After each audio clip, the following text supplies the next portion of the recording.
मैं हूं कपिल और आप देख रहे हैं नेक्स्ट 9 न्यूज। हम बात कर रहे हैं महाराष्ट्र की, जहां पर शिंदे और उद्धव के बीच लगातार लड़ाई जारी है और बीएमसी चुनाव से पहले एक बड़ा फैसला आ सकता है, ऐसी पूरी उम्मीद लगाई जा रही है।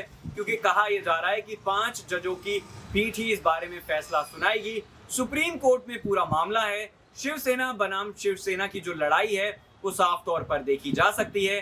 हालांकि फैसला किसके हक में आएगा ये कहना मुश्किल होगा, लेकिन हम अपने तमाम सहयोगियों के साथ जो रिपोर्ट आपको दिखा चुके हैं उससे कहीं ना कहीं ये साफ जाहिर होता है कि उद्धव ठाकरे के पक्ष में ये बड़ा फैसला आ सकता है। लेकिन सुप्रीम कोर्ट की अगर बात करी जाए तो वो अपने जो 5 जजों के विवेक है उसके आधार पर बड़ा फैसला सुनाएगी। लगातार जो है वो सुनवाई जारी है और पिछले 2 दिनों में अगर कपिल सिब्बल की बात करी जाए तो उन्होंने अपनी जो दलील है वो रखी। हरीश साल्वे जो शिंदे गुट के वकील हैं उन्होंने अपनी जो दलीलें हैं वो रखी और अब कहा जा रहा है कि बड़ा फैसला आ सकता है।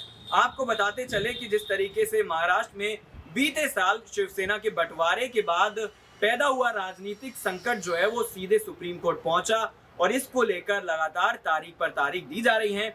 इन याचिकाओं को 2016 के नबाम रेबिया फैसले पर पुनर्विचार के लिए 7 न्यायाधीशों की पीठ को भेजा जाएगा या नहीं, इस पर जो है वो लगातार सुनवाई चल रही थी और फैसला सुरक्षित रख लिया गया है।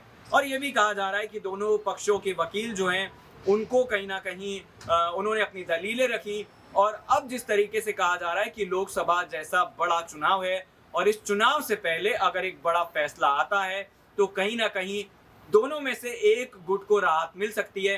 अगर उद्धव गुट की बात करी जाए तो फिलहाल उसके हाथ में कुछ नहीं है, क्योंकि सरकार थी एक वक्त पर, सरकार जा चुकी है। शिंदे ने 39 विधायकों के साथ बागी रुख अपनाकर सरकार बनाई और अब अगर देखा जाए तो उद्धव ठाकरे के पास ना ही वो तमाम विधायक हैं ना ही कार्यकर्ता हैं, क्योंकि लगातार कार्यकर्ता भी शिवसेना पार्टी को छोड़कर शिंदे गुट के साथ जाते हुए नजर आ रहे हैं। शिवसेना की अगर बात करी जाए तो संजय राउत का ये कहना है कि शिव सैनिकों का जो प्रेम है वो बिकाऊ नहीं है। अगर बात करी जाए विधायकों की तो उन्हें खरीदा जा सकता है। तो इस तरह की तमाम जो है वो बातें सामने आ रही हैं। 16 विधायकों की अयोग्यता का भी मामला है, उसको लेकर भी सुनवाई जारी है। तो तमाम ऐसे फैसले हैं, अगर वो शिंदे गुट के विरोध में आते हैं यानी कि पक्ष में नहीं आते हैं तो फिर सरकार गिरती हुई नजर आएगी। ऐसे में अगर सरकार गिर जाती है तो फिर एकनाथ शिंदे का महाराष्ट्र में भविष्य क्या होगा ये कहना मुश्किल होगा, क्योंकि महाराष्ट्र की सियासत में उद्धव ठाकरे के पास अपनी पार्टी है, संजय राउत जैसे नेता हैं और शिव सैनिकों का प्रेम है। और उसके साथ साथ महाराष्ट्र की जनता जानती है, बच्चा जानता है कि शिव सैनिक पार्टी आखिर किसकी है। तो गठजोड़ की राजनीति, तोड़जोड़ की राजनीति में शामिल हुए शिंदे कैसे महाराष्ट्र की राजनीति में खुद को बचा कर रख पाएंगे, इन्हीं तमाम सवालों के साथ छोड़े जा रहे हैं। और ये भी आप बता सकते हैं कि जो पार्टी है वो किसकी होनी चाहिए आपके मुताबिक।